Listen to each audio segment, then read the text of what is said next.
Bonjour et bienvenue sur Couleur Papier. Le projet que je vous propose aujourd'hui, c'est celui-ci. Donc il s'agit d'une petite boîte relativement simple et qui va donc pouvoir accueillir une petite bougie que vous pouvez voir à l'intérieur. Vous pouvez le voir également, il y a du papier fenêtre qui fait que on ne pourra pas toucher. Ça veut dire qu'éventuellement si vous voulez mettre des petites confiseries à l'intérieur, vos confiseries ne vont pas s'échapper non plus. Vous pouvez le voir aussi, ma bougie ne bouge pas, tout simplement parce qu'il y a à l'intérieur un petit insert qui va faire que la bougie est bien maintenue au fond de la petite boîte et qui va se refermer comme ceci. Je trouve qu'une bougie est toujours quelque chose de plutôt joli à offrir. C'est la petite flamme de l'amitié. C'est voilà, quelque chose qui est assez symbolique et que je trouve plutôt joli. Pour réaliser cette petite boîte avec cette petite bougie, alors je n'ai pas précisé, mais la bougie que j'ai mise à l'intérieur, ce sont ces fameuses Yankee Candle que l'on trouve un petit peu partout. On arrive à en trouver même dans les magasins, dans les jardineries. Ici, moi, je les ai trouvés sur Amazon, des lots de 10 à vraiment, je crois que c'était une dizaine d'euros. Les 10 bougies, quelque chose comme ça, et encore peut-être même pas, je sais plus. Enfin, franchement, c'était pas cher du tout et ça peut faire un petit cadeau sympa, peut-être même éventuellement un petit cadeau de table où vous pourrez mettre éventuellement le prénom de la personne, et la petite boîte vous servira donc en même temps de marque-place. Pour réaliser cette petite boîte à bougies, nous aurons besoin d'un rectangle de papier cartonné qui mesure 8 1/4, donc c'est la largeur complète du papier A4, 8 1/4 sur 6 1/4.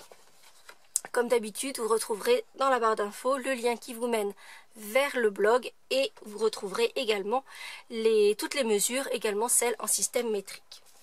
Nous aurons également besoin d'un deuxième rectangle plus petit qui lui mesure 2 pouces sur 4,5. Nous aurons besoin d'un petit carré coupé dans du papier fenêtre qui mesure 1 3/4 sur 1 3/4 et il vous faudra une petite chute de papier murmure blanc pour le petit message qui se trouve sur le dessus. Première étape, nous allons décorer notre papier comme vous le voyez. Donc j'ai fait des grosses fleurs, j'aime beaucoup ces fleurs qui ont un aspect un petit peu fané avec le tampon n'est pas complètement plein, il y a vraiment des aspects d'aspérité et un peu presque de texture, ça donne presque un aspect de tissu effiloché, etc. Enfin vraiment, je trouve que c'est très joli. Et comme vous pouvez le voir, j'ai fait le cœur embossé, donc ici en argent. Et donc sur cette version-ci, alors pour la décoration, je vais utiliser le même set de tampons. Je n'ai utilisé qu'un seul set de tampons pour tout le travail sur cette boîte. Il s'agit de ce set qui s'appelle Fleurs et Souhaits. Donc on a 3 fleurs différentes. On a des petits cœurs que l'on peut utiliser tout seul d'ailleurs, parce que ça fait quasiment une petite fleur. Mais on peut l'utiliser aussi en cœur de fleurs. Donc on a 3 petits cœurs de fleurs différents, des petites branches et des petites feuilles. Une fleur un peu plus petite et puis des messages assez simples, assez passe-partout avec simplement meilleurs vœux pour toi. C'est celui donc que j'ai utilisé sur cette boîte et que ferais-je sans toi. Je vais utiliser une autre fleur sur mon prototype, j'avais utilisé celle-ci que j'aime beaucoup et pour le second que je vais réaliser avec vous, je vais utiliser celle-ci. Comme j'aime bien le faire, je vais changer de couleur et donc là je vais partir sur le coloris sorbet aux prunes. Cependant, je veux rester dans des tonalités très douces et donc je vais tamponner l'intégralité de mon papier avec ce coloris sorbet aux prunes et ma grosse fleur, mais je vais les tamponner en seconde génération. Je vais ancrer mon tampon. Je vais d'abord le tamponner à l'extérieur de mon projet pour ensuite le tamponner sur mon projet. Ce qui veut dire que je vais obtenir une couleur nettement plus fade, plus pâle que la couleur avec son intensité complète. Petite astuce que je vous ai déjà dite, je pense, quand on veut recouvrir l'intégralité d'un papier d'un motif, on va commencer par le centre et on va partir sur l'extérieur. Si on commence par les extérieurs pour revenir vers l'intérieur, surtout quand on a un motif assez grand comme c'est le cas ici, il y a 9 chances sur 10 pour qu'à la fin, on n'ait plus la place de mettre notre motif en entier. Donc on va partir du centre et on va ouvrir sur l'extérieur et on n'aura pas peur de sortir du cadre, sortir du papier. Je sais bien qu'on nous apprend depuis tout petit qu'il ne faut pas déborder, qu'il ne faut pas dépasser. Ici, on a le droit de dépasser. Donc première étape, je vais tamponner toutes mes petites fleurs. Seconde étape, je vais m'assurer que mon encre est bien sèche, éventuellement donner un petit coup de pistolet chauffant, puis je vais passer toute ma feuille avec mon petit coussin à embosser pour enlever tout ce qui est humidité et électricité statique, et dans un second temps, je vais tamponner le petit cœur. Donc là j'ai choisi cette toute petite fleur ici, j'avais choisi celui-ci avec les espèces de pistils pour mon prototype, ici j'ai choisi celui-ci. Et le cœur des fleurs, je vais le tamponner donc avec mon encre Versamark que je vais recouvrir de poudre cuivre pour ensuite chauffer et faire apparaître, révéler la poudre à embosser.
Comme vous avez pu le constater, j'ai également tamponné et embossé mon petit message pour toi, puisque je sortais la poudre et le pistolet chauffant, autant faire tout d'un coup.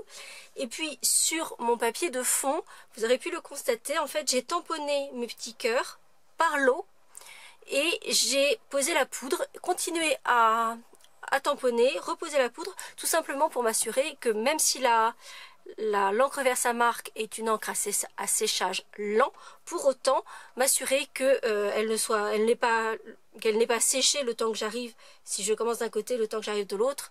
Une fois que j'ai tamponné toute ma feuille, les premiers tampons risquent d'avoir un peu séché et donc de ne plus autant accrocher la poudre. C'est la raison pour laquelle je le fais par petits lots.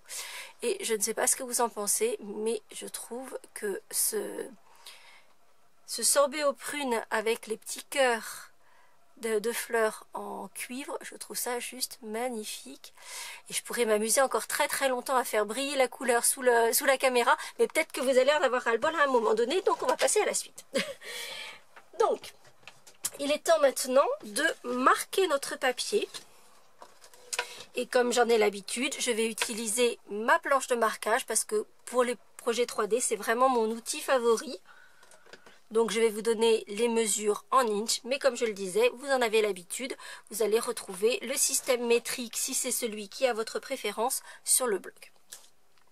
Dans la mesure où j'ai des parties qui sont embossées sur mon papier et que je ne voudrais pas l'abîmer, je vais marquer mon papier sur l'envers. Je vais commencer avec mon petit rectangle de papier qui va faire le petit insert qui va retenir ma bougie. Et je vais le marquer à 1 quart, 3 1/4 et 3 et demi. pour mon morceau principal, sur le grand côté, je vais les marquer très simplement à 2, 4, 6, 8. Je vais faire une rotation d'un quart de tour dans le sens des aiguilles d'une montre, donc de façon à avoir la toute petite bande d'un quart d'inch en bas. Et je vais marquer mon papier à 1,5, à 3 quarts et à 5 3 quarts.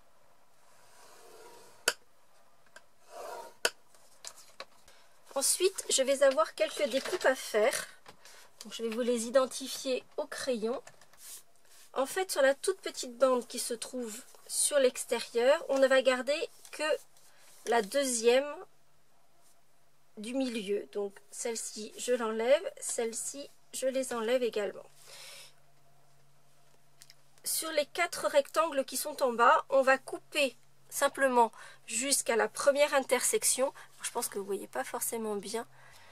Donc j'essaye de vous montrer au maximum parce que c'est vrai que le blanc avec la lumière, on ne voit pas beaucoup mes lignes de marquage, mais je pense que vous arrivez à les voir. Donc comme je vous le disais, on ne va garder que cette petite bande sur l'extérieur qui va être notre onglet d'assemblage. Sur les 4 rectangles du bas, on va couper en biaisant entre chacun de ces rectangles. Sur la partie haute, complètement sur la gauche, on va garder le tout. Ici, on va couper entre les deux et on ne va garder que la moitié du grand rectangle. Idem pour le premier sur la droite et celui-ci en revanche va partir complètement. Cela dit, vous en avez l'habitude, vous allez retrouver le plan de marquage sur le blog qui va vous montrer exactement quoi garder et ce qu'il faut découper.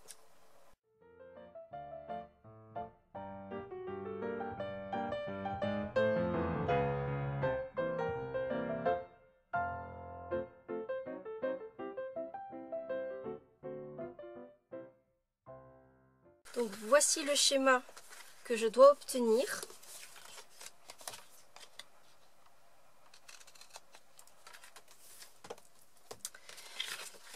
Ces 2 onglets que j'ai réduits doivent être légèrement biaisés, mais légèrement.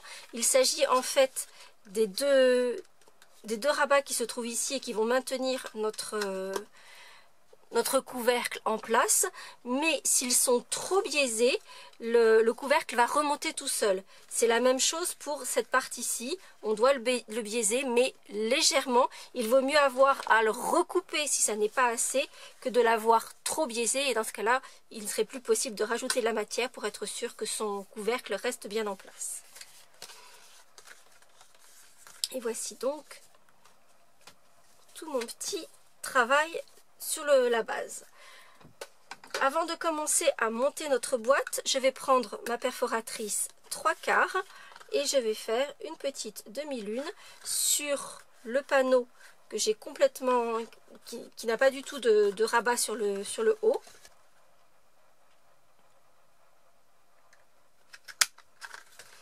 En fait, cette demi-lune, c'est ce qui se trouve devant qui va permettre d'ouvrir facilement votre petite boîte. Je vais également découper un cercle, cette fois-ci avec ma perforatrice 1,5. Je vais découper un cercle dans une chute de papier. Ici, il s'agit du morceau que j'ai enlevé d'ici. Donc, vous voyez, on peut tout à fait récupérer. Et en fait, je vais mettre un tout petit peu de colle au dos de ce cercle qui n'est en fait qu'un gabarit. Donc là, il y en a même beaucoup trop de la colle. Et qui va me permettre de placer le cercle que je dois faire pour maintenir ma bougie en place. Donc, je vais mettre mon gabarit bien en place, bien centré dans le carré central de cette rehausse. Et en fait, je vais pouvoir ainsi placer ma perforatrice et obtenir un cercle excessivement bien centré pour ma rehausse. Étape suivante, je vais marquer toutes mes lignes de marquage. Puis je vais prendre ma Big Shot et faire l'ouverture qui se trouve sur le devant de ma petite boîte, sur son devant.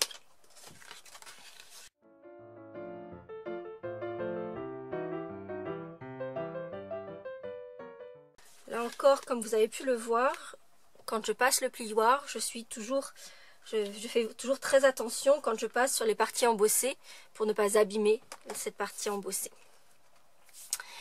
Il va donc s'agir à présent de sortir la Big Shot.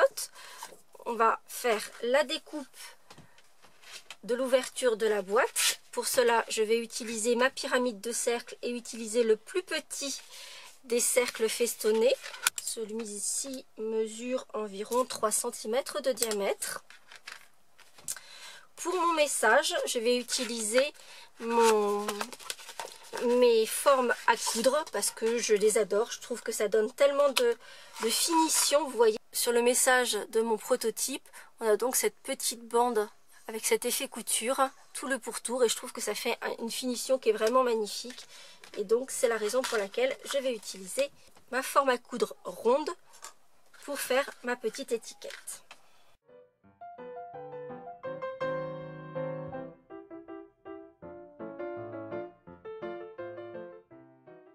Lorsque vous découpez l'ouverture qui se retrouvera sur le devant, attention à ne pas la faire trop basse, puisque si vous la faites trop basse, du coup, on verra la rehausse qui se trouve à l'intérieur. Donc il faut au moins qu'il y ait ce demi-centimètre en bas pour que la rehausse ne se voit pas, voire un petit peu plus, puisqu'il y a toujours cet effet de plongée, donc on ne voit pas le petit détail technique à l'intérieur. Avant de passer au montage de notre boîte, nous allons mettre en place notre petite fenêtre.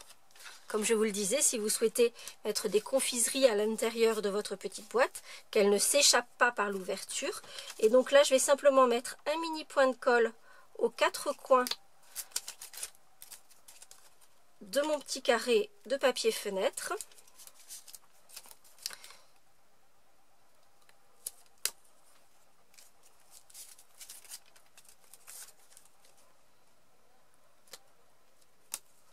Et ainsi mettre en place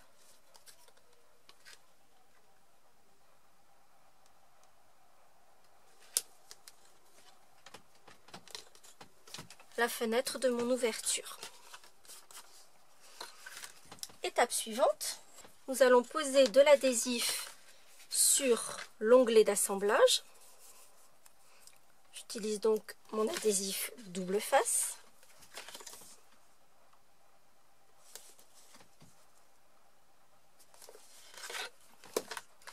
L'adhésif est légèrement plus large, mais vraiment un poil de grenouille, comme je dis souvent. Mais c'est pas grave, comme vous le savez, j'ai l'habitude. Je vais donc ramener sur lui-même l'adhésif pour qu'il ne dépasse plus de l'onglet d'assemblage. Et donc là, je n'ai rien qui viendra coller à l'intérieur de ma boîte. Avant de fermer ma boîte, je vais m'assurer de coller ma petite rehausse à l'intérieur de ma boîte. Si je dois le faire après, c'est ce que j'ai fait sur mon prototype, il y a 9 chances sur 10 pour que je mette de la colle sur les parois de ma boîte, etc. Et pour être tout à fait honnête, c'est un peu galère. Donc, on va mettre un peu de colle multifonction. Pour l'instant sur un côté.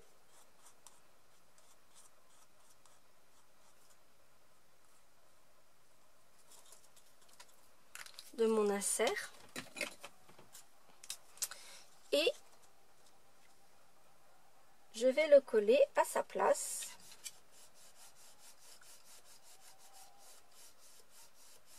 Donc sur un des côtés. Je vais ensuite refermer ma boîte sur elle-même, donc en alignant les lignes horizontales.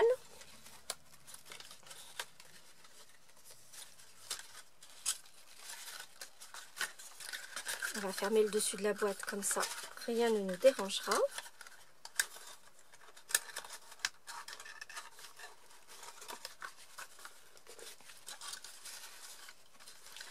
Et je vais maintenant pouvoir placer l'autre côté de la rehausse, donc en mettant un mince filet de colle sur le côté.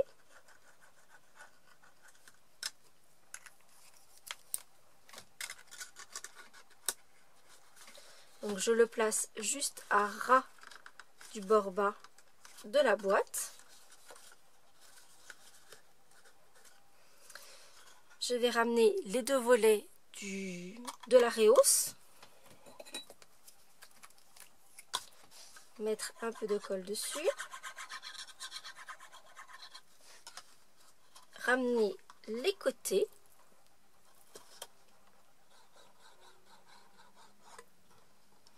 L'un sur l'autre. Puis l'arrière pour terminer par le volet de devant du fond de la boîte pour avoir un joli fini sur le devant. Une fois que tout le fond de la boîte est bien monté, je vais prendre mon plioir et appuyer correctement au fond de ma boîte. Et j'ai donc, vous le voyez, ma petite rehausse qui se trouve au fond de ma boîte et qui va pouvoir accueillir ma bougie. Il me reste un petit peu de décoration. D'abord, à placer mon petit message. Comme vous avez pu le voir, peut-être, parce que c'est vrai que c'est discret et j'aime les petites décorations, les petits détails comme cela. Vous voyez, j'ai mis un petit fil métallique, ici je l'ai mis noir, pour s'assortir au reste de ma boîte. Ici, je vais mettre un petit fil cuivré. Et pour cela, je vais simplement mettre un peu d'adhésif double face sur le dessus de ma boîte. Comme vous le voyez, la décoration avec le message pour toi va recouvrir une bonne partie du dessus de la boîte. Et donc, mes petits fils cuivrés devront surtout être visibles sur le pourtour de mon couvercle. Et je vais faire des petites boucles qui vont pouvoir apparaître sur le pourtour. Et je viendrai ensuite positionner le message avec quelques mousses 3D.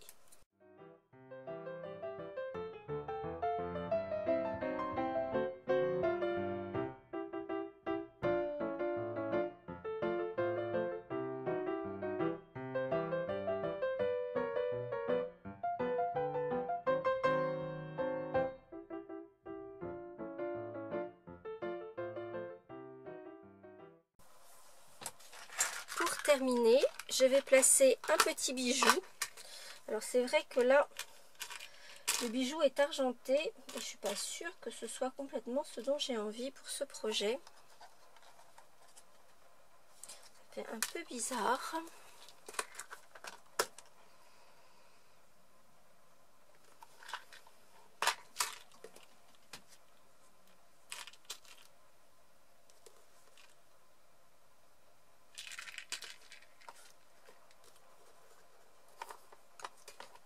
Je vais tester, ça marchera ou ça marchera pas, je ne sais pas. En fait, je vais essayer de recouvrir mon petit bijou avec de la poudre à embosser cuivrée. Donc je suis en train de le recouvrir d'encre vert Samark. On est en pleine phase expérimentale.